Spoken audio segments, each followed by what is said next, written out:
This is Master X Master. Today we're going to give you a simple guide to Masters.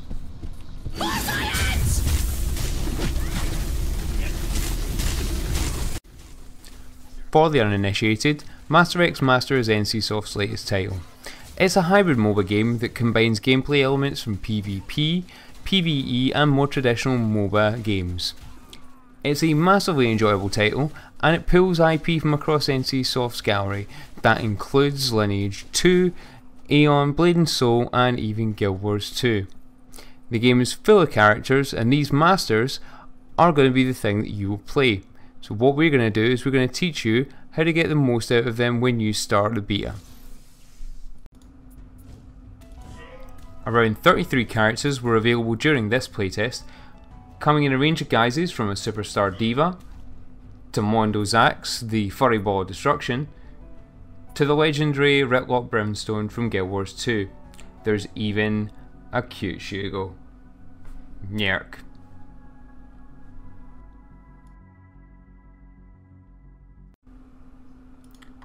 Masters come in three types: Ardent, Helix,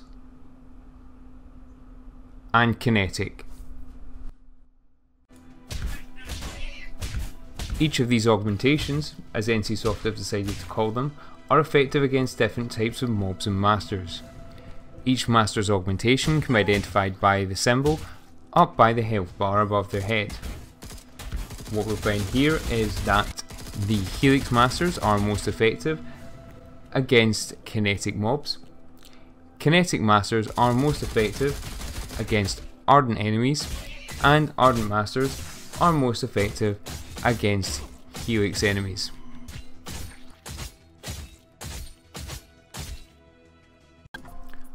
Welcome to the Dredgion. While you're here in the bridge, you'll probably want to have an avatar for the rest of the game. To pick a primary avatar, you'll need to get acquainted with the Masters panel. You can do that by pressing P and then selecting an avatar that's appropriate for your personality.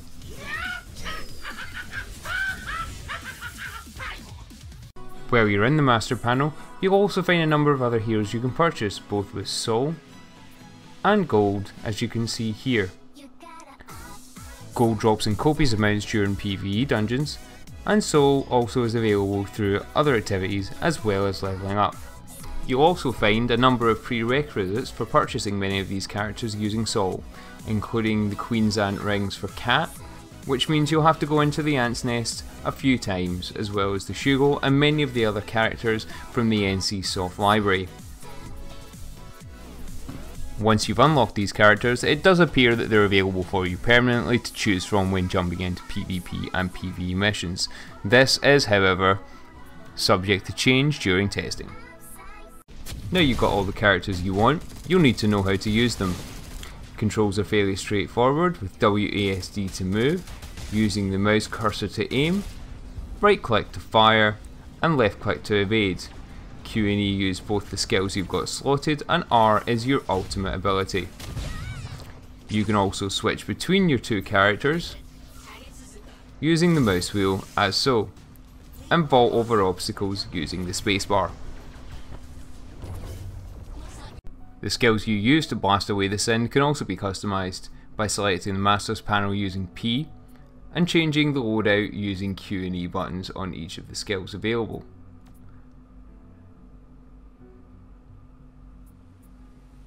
As the game progresses, you'll also be able to buy more skills that will increase the number of abilities that you have available in your limited action set. You can also upgrade those skills using the same panel, generally increasing the power that's available to you. This isn't free, however, and using the upgrade skills button there will cost gold of increasing amounts. The weapon you use can also be upgraded to help blow away more sin using the Masters panel and the weapon item. Weapons can be upgraded for increased range, damage and overheating, as well as other properties. You can upgrade these using augmentations and items dropped from PvE as well as through quest rewards. Nodes are where things get a little trickier now. Nodes are enhancements that can be applied to any master and can be found in the nodes page via the master's panel by pressing P.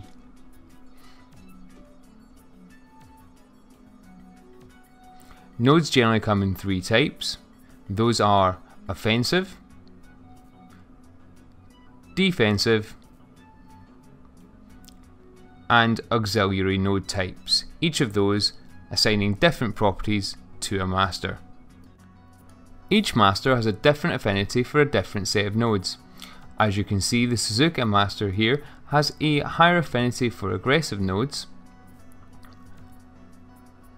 and the anyone character has a different affinity as well. Node affinity directly affects the efficiency of nodes as we apply them to a master. For Lua, 2 of each node has 100% efficiency. If we change one of these nodes,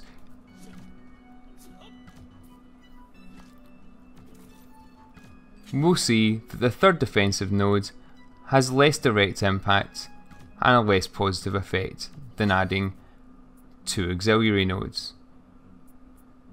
We can also see that with a different affinity and the same set of nodes, and that's this impacts. Those are the basics of masters. So whether nodes drop from a number of PvE and PvE instances and are rewards, but they're also available from your friendly neighborhood node vendor here, and do the most damage.